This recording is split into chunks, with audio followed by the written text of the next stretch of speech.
You're listening to Upcycling with Deb. I'm your host, Deb Colameta. You can reach me on Instagram and Facebook at Deb Colameta. You can also go to my website, thedebsite.com. I'm going to try to rebrand the term changing my mind into coming full circle. So everybody, people sometimes give women a hard time, like, oh, she changes her mind so often, or oh, she changes her mind too much. And now I'm embracing it. It's okay to change your mind. And instead of calling it changing your mind, I call it coming full circle.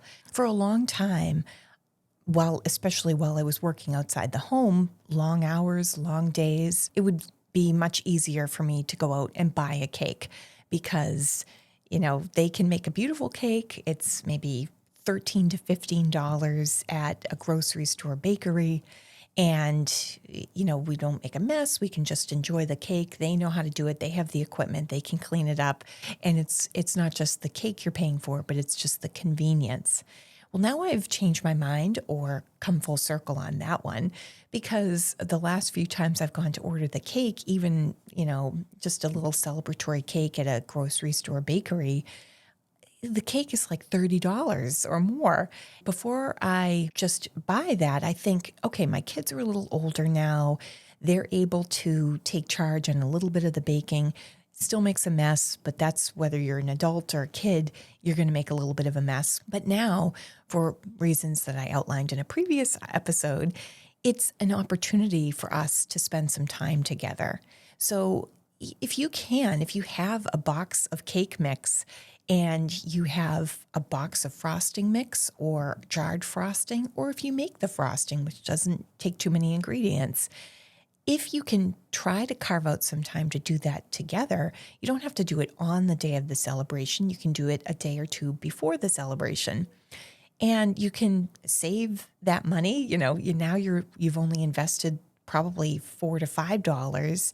And yes, you've invested time with the kids, but it is such a valuable learning experience if you have the time.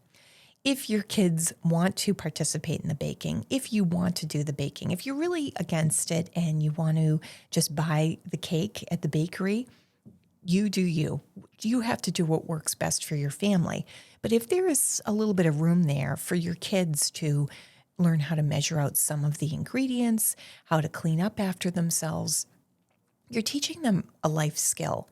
And while we're trading convenience for a lot of maybe frustration or back and forth communication with the kids on how to do the baking, it's a really important skill for them to start to learn how to bake, how to cook, how to prepare things.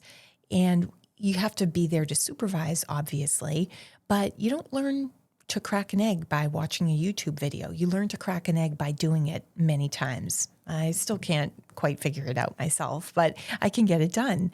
And you learn more about measuring. You learn more about, okay, if you're doing a recipe and you double it, you don't double the salt, and this is why. I don't know why, but you just don't. But you don't learn those things until you do it for yourself. If you have the time, see if you can get your kids interested in it. And if bickering becomes a problem, maybe you can bake one item with one child and cook the dinner with the other child.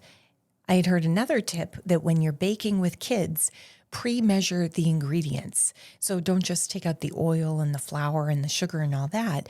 But if you have extra measuring cups, which I think at this point, if you've been married for 10 years or longer, yes, you may have more than one set of measuring cups.